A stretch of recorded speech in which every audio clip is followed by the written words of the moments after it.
ئامارەکانی پێنجخولەکەی هەڵبژاردنی پارلەمانی هەرێمی کوردستان.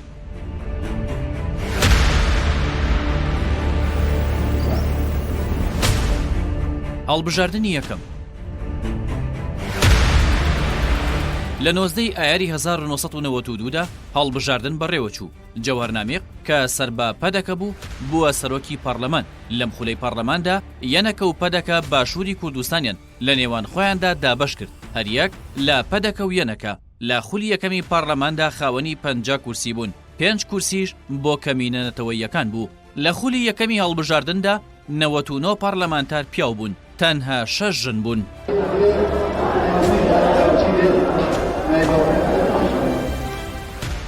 هەڵبژاردنی دووەم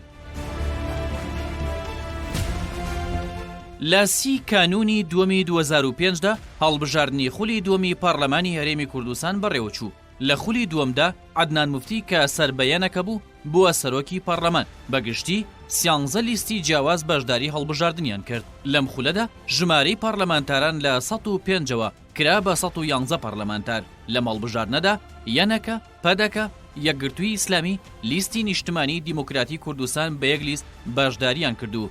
بەگشتی 104 کورسیان بەدەستێنا. کۆمەڵی ئیسلامی کوردستان 6 کورسی و حزبی زەحمەتکێشانی کوردستانیش 1 کورسی بەدەستێنا.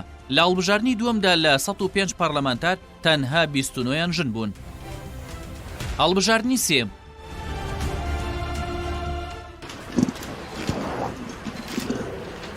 لە 25 تەمموزی 2009دا هەڵبژاردننی خولی سێمی پارلەمانی هەرێمی کوردستان بەڕێوەچوو. لەم هەڵبژاردنەدا 24 لیست بەشداریان کرد و 11 لیست سەرکەوتن. لەم خولەدا بزوتنەوەی گۆڕان وەک لایەنێکی ئۆپۆزسیۆن بەشداری هەڵبژاردننی کرد و توانی 25 کورسی بەدەست بهێنێت.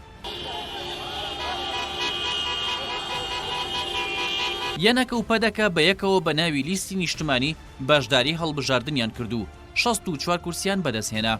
کۆمەڵی ئیسلامی کوردستان، یەکگرتووی ئیسلامی، حزبی سۆسیالیست و حزبی ئایندە بە یەک لیست بە ناوی لیستی خزمەتگوزاری و چاکسازی بەشداری هەڵبژاردنیان کرد. ئەم لیستەش 13 کورسی بەدەستهێنا. هەروەها بزوتنەوەی ئیسلامیش 2 کورسی بەدەستهێنا. کورسیەکانی تریش بۆ کەمینەکان بوون. لەم خولەدا کەمال کەرکووکی کە سەر بە پەدەکە بوو بە سەرۆکی پارلەمان. هەروەها 2 ساڵی کۆتایی ئەرسەلان بایس کە سەر بە لیستی یەنەکە بوو بە سەرۆکی پارلەمان.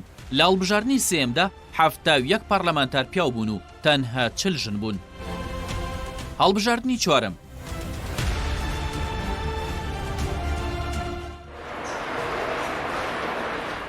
لە 21 ئەیلولی 2013دا هەڵبژاردننی خولی چوارەمی پارلەمانی هەرێمی کوردستان بەڕێوەچوو.